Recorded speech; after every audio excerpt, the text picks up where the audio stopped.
सुप्रभात क्लास हम कल की कक्षा में दिए उठे जो गांधी जी के द्वारा एक दांडी आंदोलन अपने देश को आज़ाद कराने के लिए जो जिन जिन आंदोलनों उन्होंने किया और लोगों ने कौन कौन से लोगों ने उनकी सहायता की और कौन कौन से उस समय महत्वपूर्ण कार्य करने पड़े, क्या क्या परेशानियां झेलनी पड़ी, इन सब चीजों को कल हमने बताया। अब हम उसी पाठ में आगे पढ़ेंगे। हमने बताया था कि किस तरह से वल्लभ भाई पटेल को मजिस्ट्रेट ने गिरफ्तार किया था और गिरफ्तार करने के बाद जेल में उनको डाल दिया था और जेल में जब वो चले गए तो उनको ये समझ में नहीं आ रहा था कि उनको किस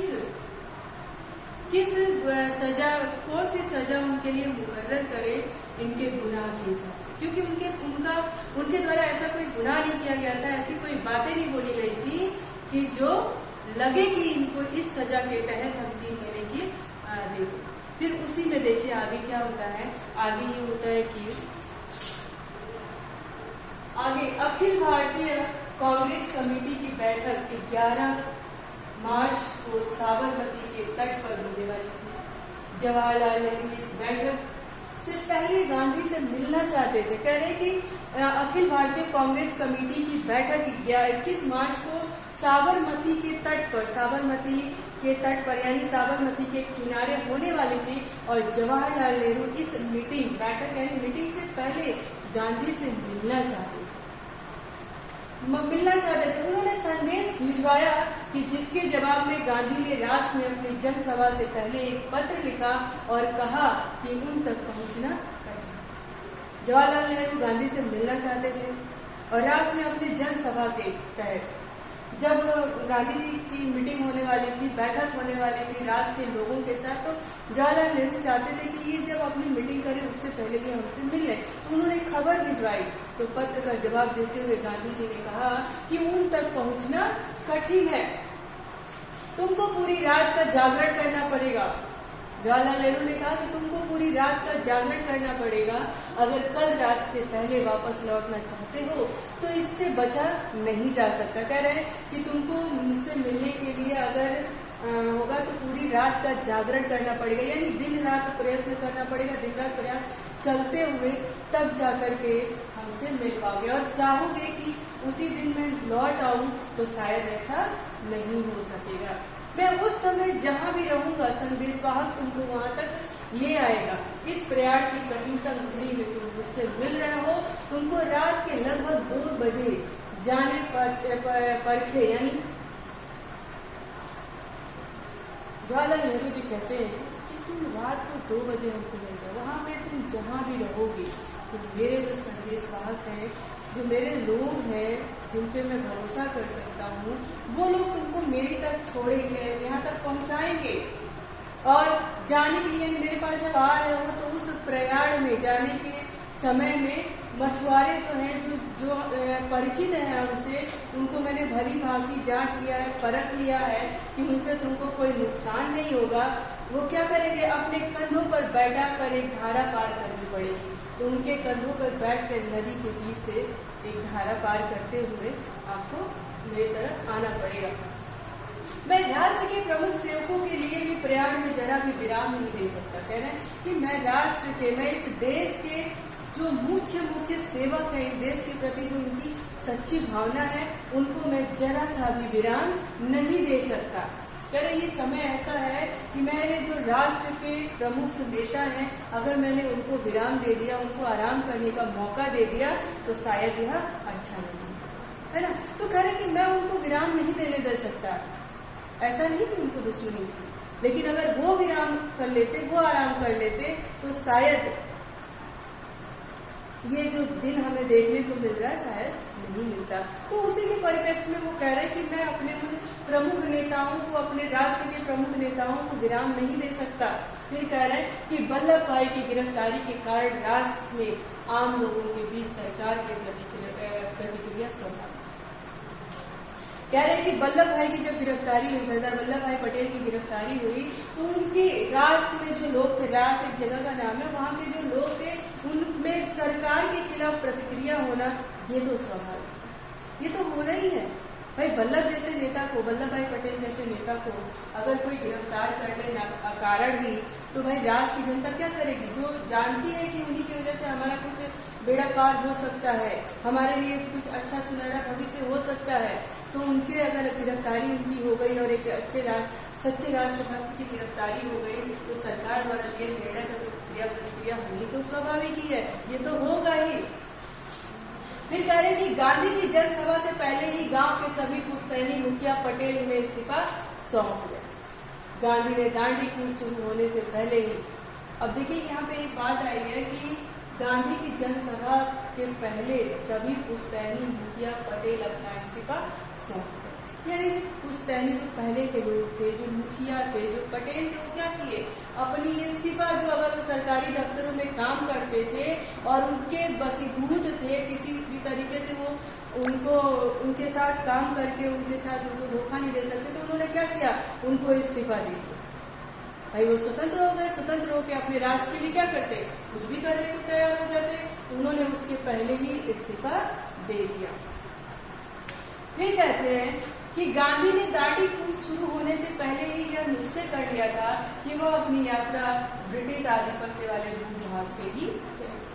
कह रहे कि गांधी जी ने अपनी जब जनसभा शुरू करी, यानी अपनी लोगों के साथ जब मीटिंग शुरू करी, बैठक शुरू करी, तो उन्होंने पहले से ही ये मन बना लिया था कि हम अपनी यात्रा कहाँ से शुरू करेंगे? अपनी यात्रा ब्रिटिश आधिपत्य वाले भाग से ही करेंगे, यानी जहाँ पे ब्रिटिशों का शासन है उसी जगह से करेंगे, उन्हीं के उसमें करेंगे। ये तो वही बात हो गई ना कि अगर हम किसी आंदोलन को छेड़ते हैं तो डर डर के नहीं, इतना अपने मन में अपनी दृढ़ इच्छा शक्ति को मजबूत करके हम आगे बढ़ते हैं, हमें डर किसी से नहीं, यानी खुला चैलेंज देगा।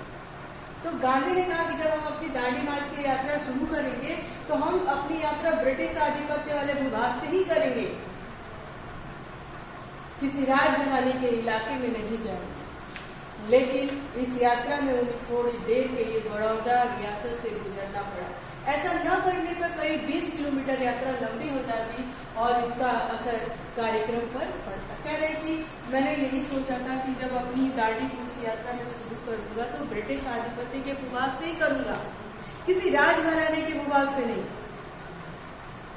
लेकिन फिर भी किसी कारणवश उनको एक बड़ौदा रियासत से गुजरना पड़ा, क्योंकि अगर वो ऐसा नहीं करते तो उनकी यात्रा 20 किलोमीटर और लंबी हो जाती और उस दौरान जो बैठक थी उसके समय में अगर अंतर हो जाता तो उनको थोड़ा सा नुकसान भी सहना पड़ता।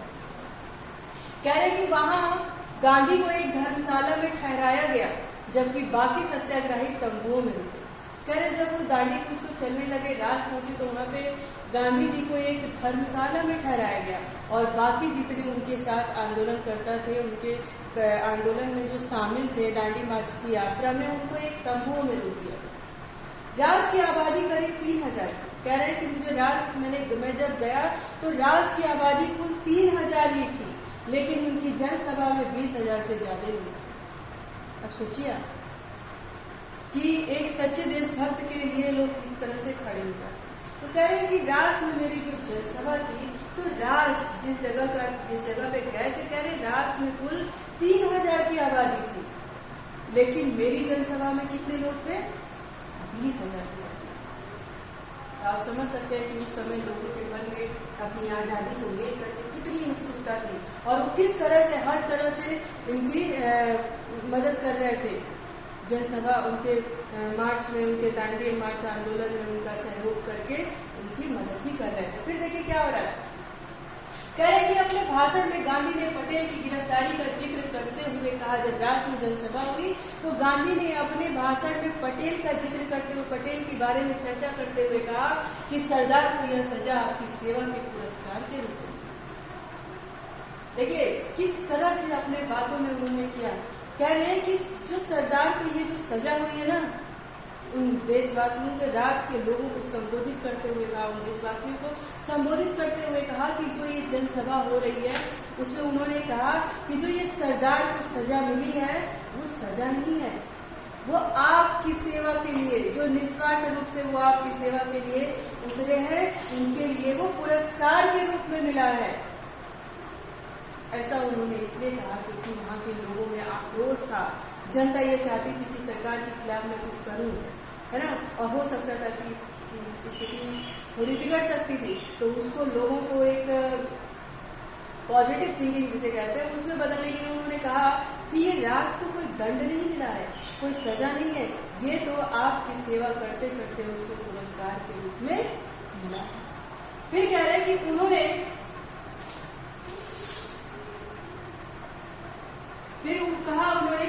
सरकारी नौकरियों से इस्तीफे का उल्लेख किया और कहा कि कुछ मुखी और तलाटी गंदगी पर मक्खी की तरह चिपके हुए हैं, उन्हें भी अपने निजी तुच्छ स्वार्थ को भूलकर इस्तीफा दे देना चाहिए। अब इसके पहले जब हम पढ़ रहे थे ना कि कुछ पुस्तैनी, मुखिया, पटेल, इन्होंने जनसभा शुरू होने से पहले ही क्या कर दिया था, इस्तीफा दे दिया था।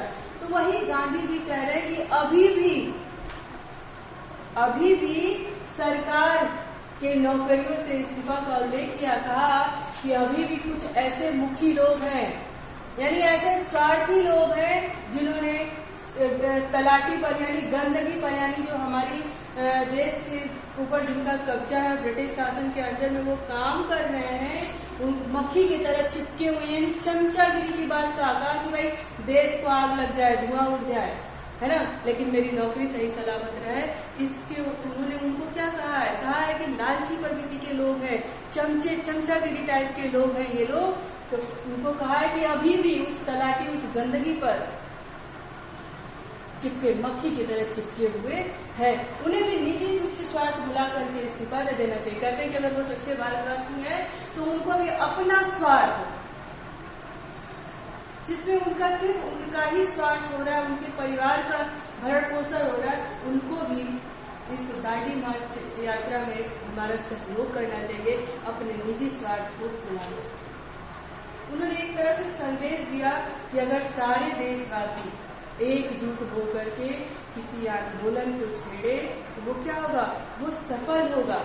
इसीलिए उन्होंने कहा कि उनको अपना निजी स्वार्थ भूल जाना चाहिए और अपने निजी स्वार्थ को भूल करके हमारे इस आंदोलन में शरीक होना चाहिए। फिर वो कहते हैं, उन्होंने कहा आप लोग कब तक गांवों को चूसने में अपना योगदान देते रहेंगे।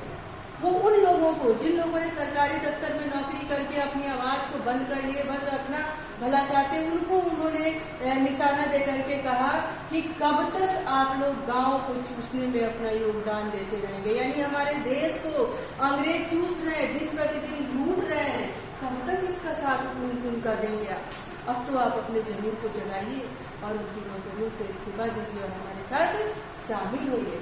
फिर कहते हैं, सरकार ने जो लूट मचा रखी है उसकी ओर से क्या अभी तक आपकी आंखें खुली नहीं है।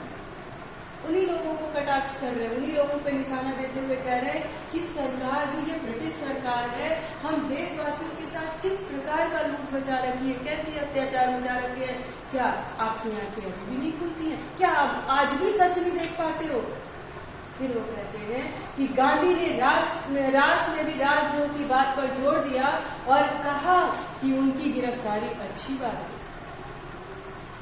गांधी ने रास में भी राजद्रोह की बात पर जोर दिया, कहा राजद्रोह की बात, यहाँ पे देखिए राजद्रोह की बात इसलिए कहे कि वो हर जनता में अपने देश के प्रति, अपनी आजादी के प्रति एक उत्सुकता जगाना चाहते हैं। कहते हैं कि सभी लोग उनके अंतर मन को जगाना चाहते हैं, एक चैतन्यता भरना चाहते हैं कि भाई अगर इसको भरते हुए राजद्रोह की बात पर उन्होंने जोर दिया। उन्होंने कहा कि ये जो ब्रिटिश सरकार है इसके खिलाफ आप आवाज उठाइए और अपने देश को आजाद कराने में हमारा सहयोग करिए। फिर उन्होंने कहा कि उनकी गिरफ्तारी अगर होगी तो ये अच्छी बात होगी।